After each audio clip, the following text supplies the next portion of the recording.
Moi, il y a certains stimuli sensoriels qui me font vachement de bien. Certains sons où j'ai l'impression d'être complètement connecté à la bonne fréquence. C'est pour ça que je peux me retrouver parfois à écouter en boucle, en fait, certains sons. On appelle ça le steaming. C'est peut-être paradoxal, mais je passe ma vie, moi, à tripoter mon téléphone. Je le tripote, je le tourne, je le manipule. Ça, c'est une autostimulation. Salut les aspinous, bienvenue sur Asperger et Chien.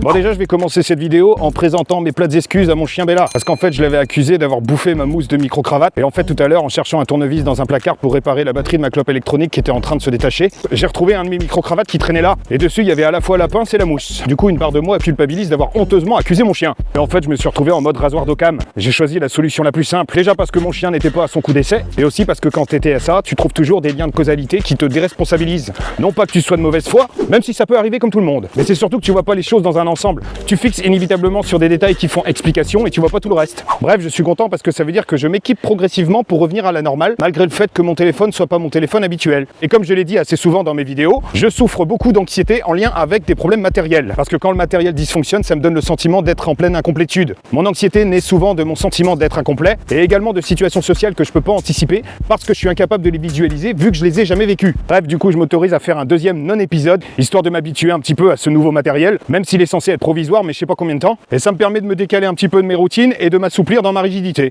Bon, toujours est-il que je suis assez content de la réception de mon épisode 144, parce que sur le coup je me demandais s'il avait grand intérêt pour les gens qui aiment suivre mes vidéos pour ce que je raconte sur le TSA. Mais en fait, énormément de gens m'ont témoigné se retrouver pas mal dans ce que je racontais, dans cette double contrariété d'avoir un matériel qui est cassé et de devoir engager les démarches pour faire marcher l'assurance. Parce que à partir du moment où tu touches aux questions administratives, tu touches probablement à quelque chose d'un tantinet anxiogène chez un TSA. Alors il y a quelqu'un qui m'a dit que de toute façon, si les démarches sont compliquées vis-à-vis des assurances, c'est tout simplement pour nous faire abandonner et éviter pour l'organisme de devoir lâcher un peu d'argent.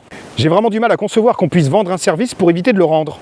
Ce genre de stratégie malhonnête ne rentre pas du tout dans ma logique. Bref, ce qui est un peu particulier dans cette histoire, c'est que je me prends la tête pour mon téléphone, alors que s'il y a bien une fonction que j'utilise pas, c'est bien la fonction téléphone. Mais en fait, à part téléphoner et au-delà de toutes ces fonctionnalités, mon téléphone requiert pas mal de fonctions d'autostimulation. C'est ce qu'on appelle notamment le steaming. Et en fait, tout le monde fait ça. Tu sais, c'est quand tu mâchouilles ton crayon, c'est quand tu te tripotes les cheveux, c'est quand tu fais des petits mouvements avec tes doigts. C'est de l'autostimulation et c'est général à tous les êtres humains. Mais après, en fonction des gens, c'est plus ou moins prononcé. Et c'est particulièrement présent dans l'autisme. Alors le steaming peut prendre plusieurs formes. Ça peut être visuel par exemple, le fait de rester complètement bloqué sur quelque chose, un mouvement répétitif, une forme, une couleur, quelque chose qui te plaît particulièrement.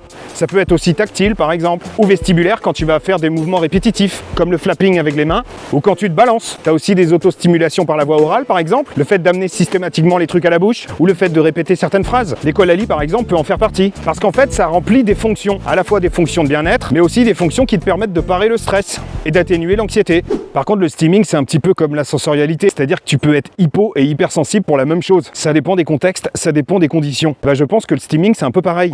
Tu peux avoir le même comportement pour des raisons différentes. Et c'est pour ça que ça peut être compliqué quand on est face par exemple à des autistes qui sont non-verbaux ou des enfants, parce que la mise en sens ne peut pas se faire directement. Elle suppose de bien connaître la personne et d'avoir repéré ce qui s'était passé en amont pour pouvoir interpréter de manière à minima correcte. Et encore l'interprétation, on n'en est jamais sûr. Alors parfois quand vous observez un autiste qui est en plein dans son steaming, ça peut vous paraître bizarre. La question du steaming revient souvent à se demander si c'est socialement acceptable. Mais au-delà de se demander si ça se fait ou pas, faut vraiment essayer de déterminer à quoi ça sert. Mon téléphone, en tant qu'objet mort, m'aide vachement à me détendre et me concentrer. Fabrice, tu peux arrêter de tripoter ton téléphone pendant que je te parle? Ouais, mais c'est comme ça que je t'écoute. Que ce soit adapté ou pas, c'est un outil de régulation sensorielle qui permet à la personne de trouver un peu son équilibre. Toujours est-il que concernant les autostimulations, j'ai pas envie de rentrer dans le débat s'il faut les limiter ou pas.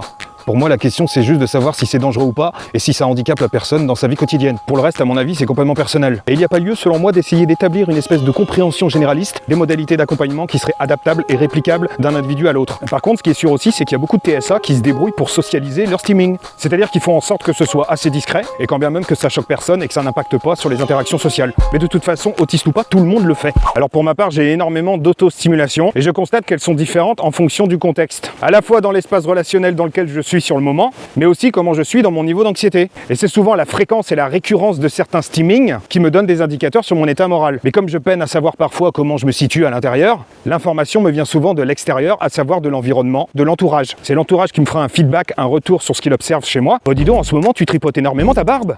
D'ailleurs vous avez vu que je l'ai rasé. Bah je regrette infiniment. Ça fait le lien avec l'épisode sur la dysmorphophobie. N'hésitez pas à aller le voir si c'est pas déjà fait. J'ai quand même l'impression que mes autostimulations sont hiérarchisables, contextualisables, qu'elles sont en somme protéiformes. Bref, en tout cas, de plus en plus, j'essaye de donner du sens à mes steamings. Je suppose que plus je deviendrai fin dans l'observation, plus je parviendrai à faire du rétrofeedback, plus je serai en mesure de répondre à l'impossible question... Salut, ça va? Salut, ça veut rien dire. Ça va dans quel sens? Tu parles de quoi?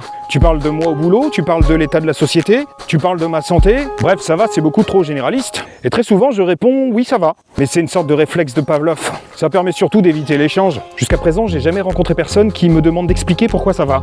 Donc si on me demande si ça va, j'essaye de voir comment je suis en ce moment avec mon steaming. Si je suis plus dans de l'écolalie, si je suis plus dans de la manipulation, dans du tripotage, dans de la répétition de trucs auditifs. Et à partir de là, je sais si c'est plus positif ou négatif. Si je suis plus dans un état d'esprit anxieux, ou si je suis plus dans le plaisir des petites choses.